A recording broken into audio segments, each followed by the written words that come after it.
About 4 years ago, I had just moved to Denmark from Brazil. My ex and I were staying in the guest room at my mother and stepfather's place.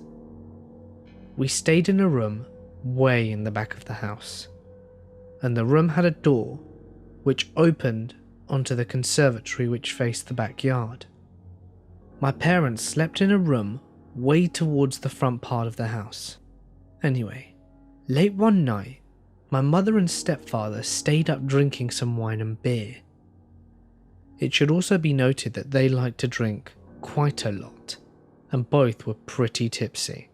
I didn't drink back then, and neither did my ex, so we just decided to skip the formalities and go to bed.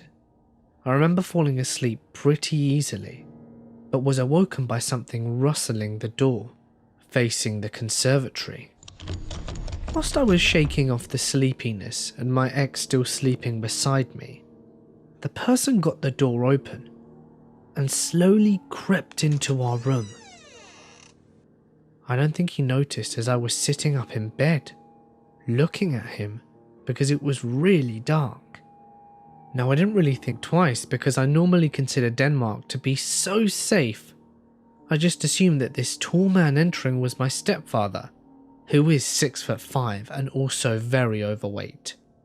I looked at him, assuming it was my stepfather, and just said, "Hey, you okay?" And that is when my heart sank.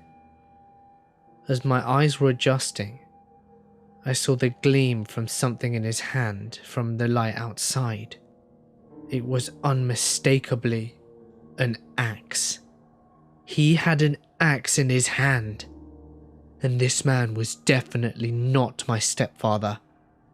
I think, for a few moments, time froze. Because I saw him slowly turn his head, and we just stared at each other for several moments, completely frozen. He then quickly ran out of our room, through the conservatory, and out into the garden. I stupidly chased after him for no good reason, even though he had already jumped the tall bushes in my back garden, which I still today have no idea how he did. I hurried inside and saw my ex sitting in bed, absolutely terrified, asking if it was a ghost.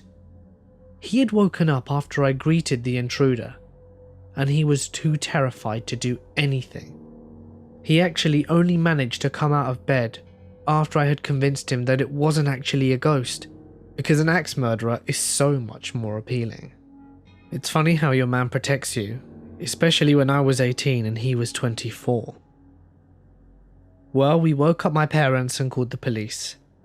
They arrived after an hour or two when it was already getting light, and we found that the intruder had dropped the axe in the backyard. They never did catch the guy.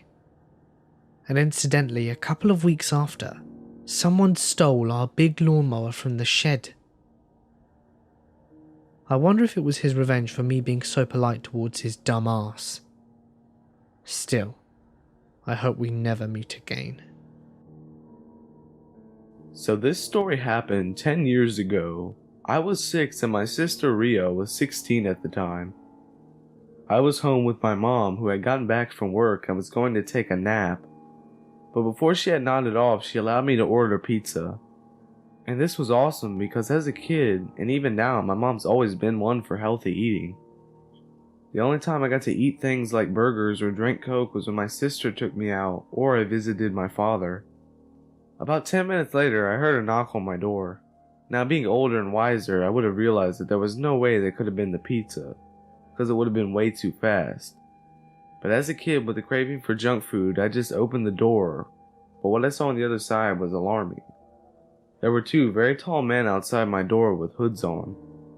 So there I was, stuck and stupidly not closing the door when one of them said, "Hey little girl, are your parents home?"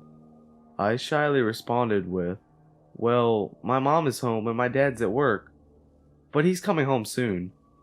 They just started smirking at each other and quickly stepped in before closing the door. I was so scared at this point I did the only thing that seemed reasonable. I started screaming bloody murder. Unfortunately, one of the men quickly clamped his hand over my mouth and my mother, the deep sleeper she is, sadly didn't wake up. So I just started crying, praying for Ria to show up. Then one of the men starts unzipping his backpack to bring out something. When the front door opens, and it's my older sister Ria, and some of her hockey buddies. When my sister finally realized what was going on, she hit one of the men across the head with a hockey stick, and they were able to chase the man off. My mom eventually woke up from the commotion and quickly called the cops. Turns out, those men were part of some larger ring of criminals who had been breaking into people's homes. But thankfully, the men were caught pretty quickly and put behind bars where they belong. My mother is a nurse and works night shifts. My older brother and I are used to being home alone at night, as our dad is in the government and has to go far away for jobs sometimes, unfortunately. My best friend came over for a sleepover, so heck yeah, girls' night. We banish my brother to his basement room, but I check on him around midnight. He's out like a light. I lock up, shut the house down, and text my mum that the house is all done and that we will see her in the morning.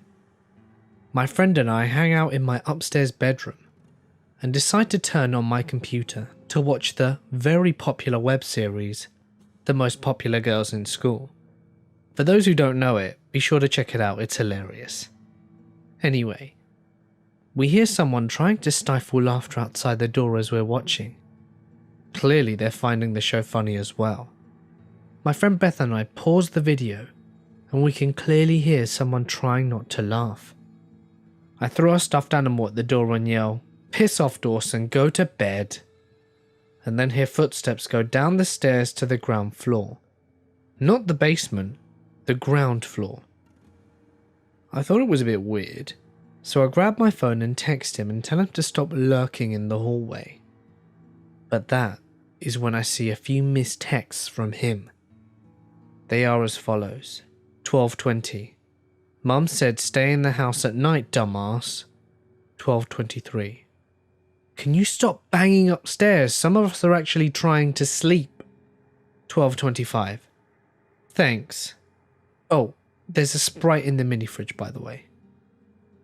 I kinda get spooked because we never left the house, and we were upstairs in my bedroom by 12:15. I called my brother's cell phone and waited for him to pick up. He did, sounding very groggy. "This better be important," he said. I frantically explained what was happening, still wanting for this to be an elaborate joke that he was trying to pull. He's quiet for a moment on the other line, and then he finally speaks, and I'll never forget what he said. "Open your window. Get onto the roof, take your phones and go across to Dr. Tom's house. Call the police on your way. And after that, call Mum. And remember that I love you, Mum and Dad a lot, okay? Go now!" He hangs up, and I am crying as I push Beth out onto the roof. She, having heard the conversation, is already dialing 911 as she climbs down. I linger inside for a minute and start hearing crashes, like breaking glass and furniture. She yells for me to come down, so I escape out the window and we bash on Dr. Tom's door, who happens to be my mum's co-worker. He's awake luckily, being a night shifter on his day off, and lets us in. He knows my brother is in serious trouble, so he wakes up his wife and tells us to stay with her. He grabs the gun from his bedside table and heroically runs out wearing pajama bottoms and no shirt. After what feels like forever, there's sirens and yelling. Tom's 7-year-old daughter peeks out the window and tells me that there are cops taking a man out from our house. And there's also an ambulance outside on the street. I start bawling again, thinking that my brother has been slain for sure. A little while later though, I find out that my brother's okay. Tom filled in the gaps for us. You see, Dawson knew that because he was in the basement and underground, that if he tried to escape the house he would run into the intruder on the ground floor, being a very open space and with very few walls to hide behind. He was my brave big brother, and he grabbed the aluminium baseball bat from under his bed and made sure that Beth and I can escape before going face to face with whoever was in our house. The dude was armed with a knife, but my brother managed to bat it out of his hand. He was pretty sure that he broke at least a few of the guy's fingers, if not his whole hand. This intruder is crazy, and then tries to attack Dawson instead of escaping. There was a struggle when they ended up knocking over a lot of things before Tom runs in and grabs the dude from behind, holding a gun to his head. They restrain him until the cops show up. They had brought an ambulance with them because Beth had told them that my brother was in there and he might get hurt. It turns out they did need an ambulance though. Dawson broke the intruder's hand, 2 ribs, and he suffered a severe gash on his leg from landing on a chunk of pottery that my mum insisted on keeping around, as well as possible head trauma. This man is in jail now for breaking and entering and a few other unrelated charges that we weren't told about. We're going to be notified when he's released. I am so proud of my big brother for being so brave. He wasn't injured, just a few bruises and scrapes here and there, and was treated at the scene. We looked for how the guy got in, and apparently one of the windows in the laundry room attached to the ground floor can be opened, which is something that none of us were aware of. It takes a lot of propping to slide in and fit through it, but that's how he got into our house. He didn't have any of our valuables with him, even though there are a lot of nice things in the house which he could have stolen for sure. He didn't even bring a bag, and nothing was out of place besides a few of my mum's things, which really creeps me out. If he didn't come to steal and came with a knife, I think it's pretty clear his intentions were far more sadistic. I'm not suffering any nightmares or PTSD over it, and neither's Dawson, but Beth sadly is having a few issues with it. She's in counselling though, and she'll be okay. My boyfriend and our good friend were living in an apartment in our city. To initially get into the large complex, there are security gates that need an access key, then another security door to get to the stairwell, and then the unit doors themselves. There have been a few occasions where I'd come home and realized the door to the stairwell was just sitting on the frame without actually closing, and I'll make an effort to close it properly as I came and went. On this night, my boyfriend, flatmate, and another friend were having drinks at our place on a weeknight, and it was about 11 when our friend who lives up the road decided to head out. Like any other night, we went to bed. It must have been like 2 in the morning when I awoke suddenly because I thought I could hear someone treading on the carpet. I remember I audibly gasped because I was confronted by the silhouette of a guy standing in our bedroom. I couldn't make him out because my eyes were adjusting to the light, but I immediately thought it was our flatmate, and we must have his car keys. It's funny how the brain tries to make sense of a strange situation. To me, the silhouette looked remarkably like our flatmate, who was quite a small guy of similar height and build. I stared at him and he slowly backed out of the room. Then I saw him peer around the door again. I couldn't make out his face and I said, "Hey Josh, what do you want?" It was the lack of response that scared me the most. My flatmate would have at least explained what he was doing. He left the doorway and my heart started pounding, so I elbowed my partner, who woke up, and I said, "I think there's someone in the house." I was surprised at how quickly he got up, still half asleep. I watched him leave the room for the lounge, and then really loudly he said, "What the fuck? Who the fuck are you? Get the fuck out of my house." Turns out this guy was hiding around the wall waiting. I don't think he was expecting to be confronted by my large partner. This guy then bolted for the door, which he left on its hinges while saying sorry. I started screaming how close the stranger had been and how vulnerable we were. My boyfriend says he was an Asian guy. Turns out he had gone into our flatmate's room first, because his door, which he keeps closed, was open, but he sleeps with headphones on and he hadn't noticed. Looking back, I think we should have called the cops straight away, but we left it till the next morning.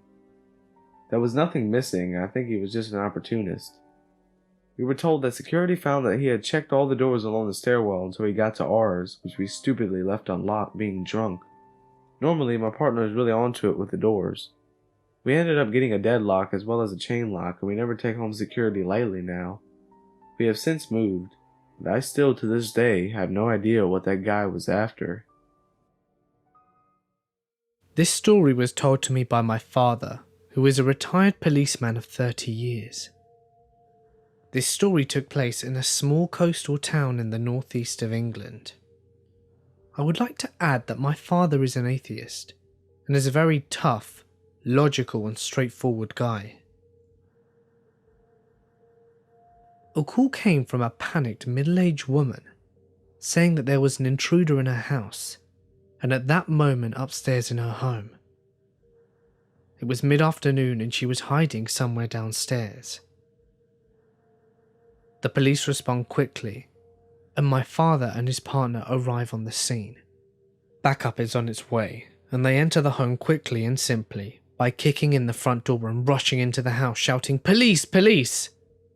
As they storm in, the lady runs up to my father as his partner runs upstairs to check the rooms.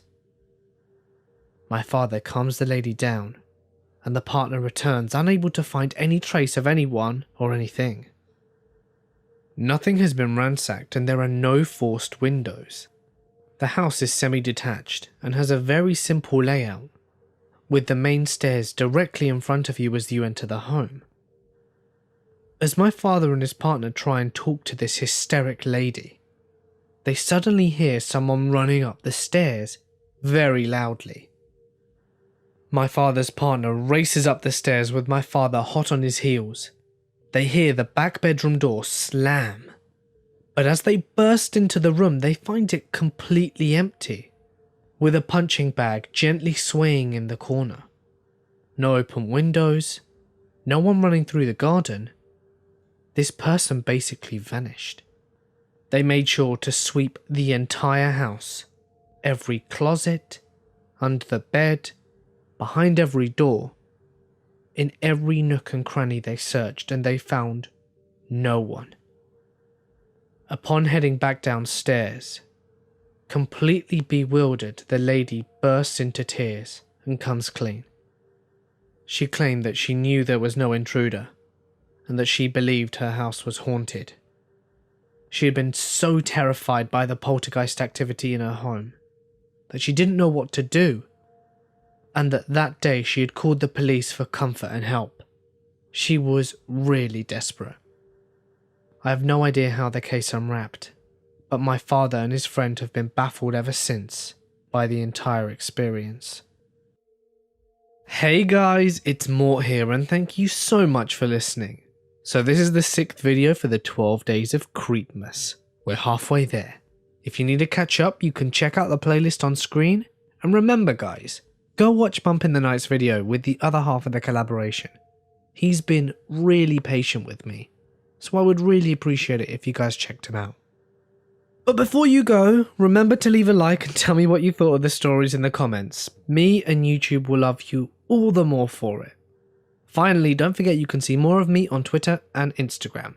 But for now guys, I'm going to sign off. Stay awesome and I'll see you in the next one.